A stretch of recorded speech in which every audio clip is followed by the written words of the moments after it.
pretty familiar, this, isn't it? It is. Year 5. I suppose I should ask you to help MC next year. What do you reckon?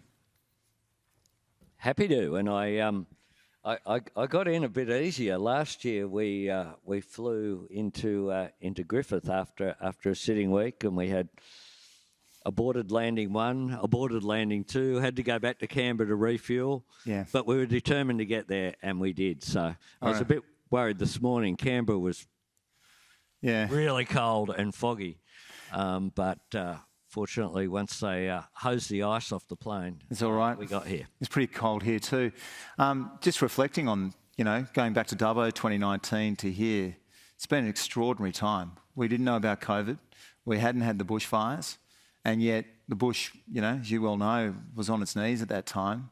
And yet there's also been some good times for the bush as well. It's a pretty extraordinary 4 years since then.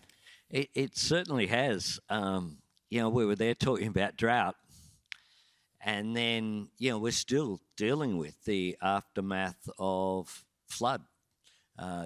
Places like Eugowra that I visited at the height of the floods that virtually had washed away. You just saw the power of water, whole buildings that have been lifted up and taken a kilometre down the street, concrete bridges basically that had been uprooted.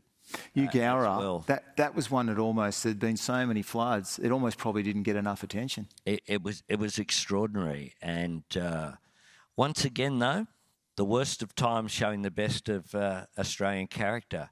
People being rescued off roofs, people taking risks to go out themselves in dinghies to rescue their neighbours.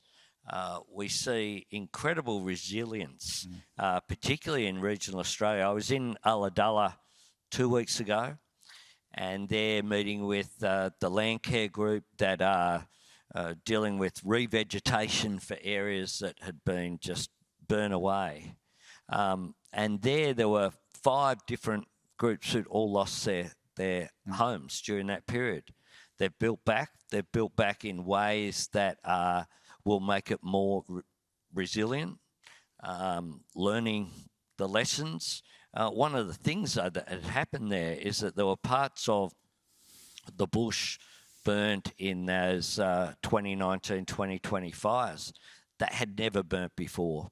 Parts of rainforest on the north coast of New South Wales, parts of the south coast.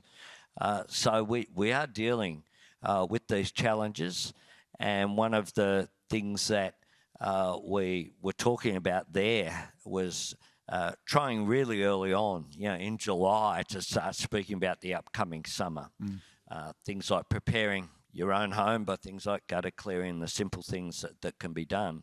But also the community is engaging about how they respond in a much better way, learning the lessons that we all need to learn from past practices, and just getting better and better at responding to these emergency conditions. I know that Murray Watt, our Emergency Management Minister, is convening a meeting this month. Yeah, next week, isn't it? All state and territory ministers are going to be gathering, talking, a long way in advance. It's a lot easier to plan in advance with our wonderful, and a shout out to our emergency services, both the people who that's their job, but also, the volunteers and the SES, and these people are heroes who look after their local communities. Yeah, look, it's going to be a particular challenge. We've seen this week,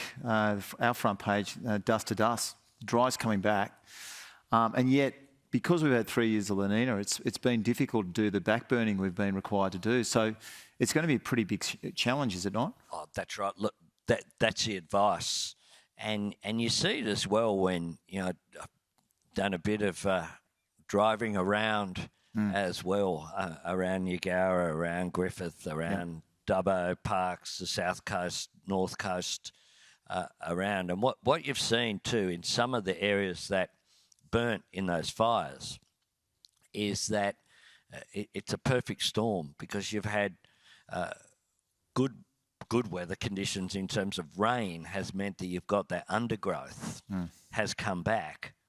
But if you combine that then with a summer which is hot and dry, they're quite dangerous conditions. Yeah, it's an ugly storm, isn't it? And so, you know, we hope for the best but plan for the worst is what we need to do to the extent possible. Yeah. You can't you can't deal with all contingencies. Sometimes you get things thrown at you that you have to just respond to.